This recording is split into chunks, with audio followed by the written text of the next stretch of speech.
disparition, l'actrice a joué dans des dizaines de rôles au cinéma comme à la télévision. La comédienne Maria Pacôme, une des plus connues du théâtre de boulevard où elle excellait notamment dans les rôles de bourgeoise exubérante.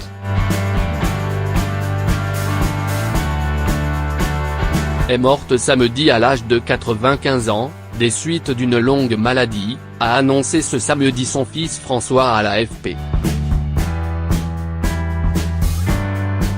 Ma mère est décédée ce samedi à 16h, des suites d'une longue maladie, a déclaré François Pacôme qui ne savait pas encore où et quand auraient lieu ses obsèques. Performance théâtrale et cinématographique.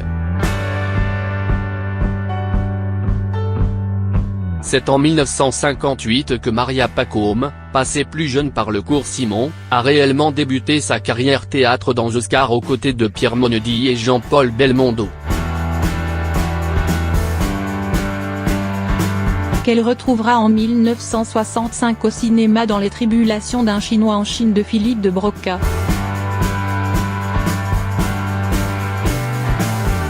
Elle alternera avec succès dans les années 60 et 70 performances théâtrales et cinématographiques où dans les deux cas on lui confie le plus souvent des rôles de bourgeoises excentriques. N'écoutez pas, mesdames 1962, Ta femme nous trompe 1965-1967, Les grosses têtes 1969, Le noir te va si bien 1972, Joyeuse Pâques 1980, font sa réputation sur les planches. Retour remarqué au 7e art dans la crise. Maria Pacôme fut également un visage familier du cinéma, le plus souvent dans des comédies comme Les Tribulations d'un Chinois en Chine Philippe de Broca, 1965, Les Sudoués Claude Zidi, 1980. En 1992, elle fait un retour remarqué au 7e art dans La crise de Colline Serrault, où, interprétant la mère de Vincent Lindon, elle brille dans une scène mémorable où elle s'énerve contre lui. Tes problèmes je m'en fous.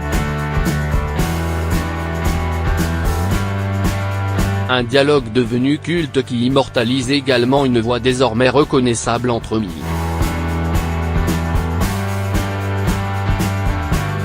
Ce rôle lui avait valu une nomination au César pour le meilleur second rôle féminin en 1993.